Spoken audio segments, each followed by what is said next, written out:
Exploring beyond he and she. Other gender-neutral pronouns. Hello learners, welcome back to our channel.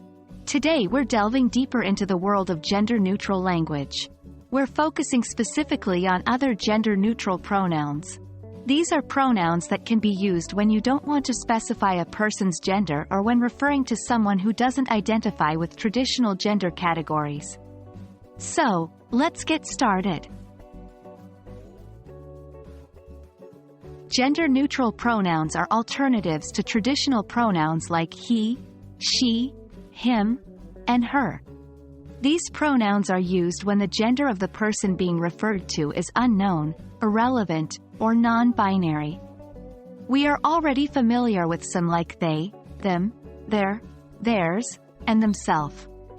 But there are also other gender-neutral pronouns out there, including z, here, hears, and em, ir, among others.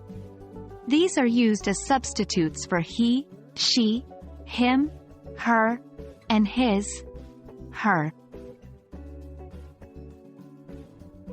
Let's take a look at some examples. If you're using z, you might say, Z is going to the park. Instead of he, she is going to the park. For here, you might say, I gave here the book. Instead of I gave him, her the book. If you're using EY, you might say, EY laughed. Instead of he, she laughed. For M, you might say, that is M's cat. Instead of that is his, her cat. Using other gender-neutral pronouns is about respect and inclusivity.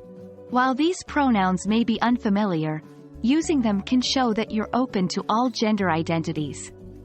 While it can take a bit of practice, your effort can go a long way in creating an inclusive language environment.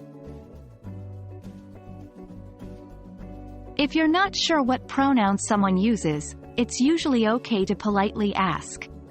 You can say something like, could you remind me of your preferred pronouns? Or, what pronouns do you use?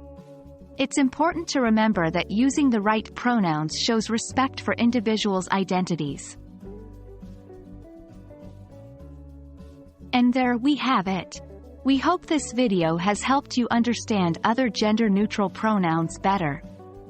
Remember, language is ever-evolving, and the more we embrace diversity, the more inclusive we become.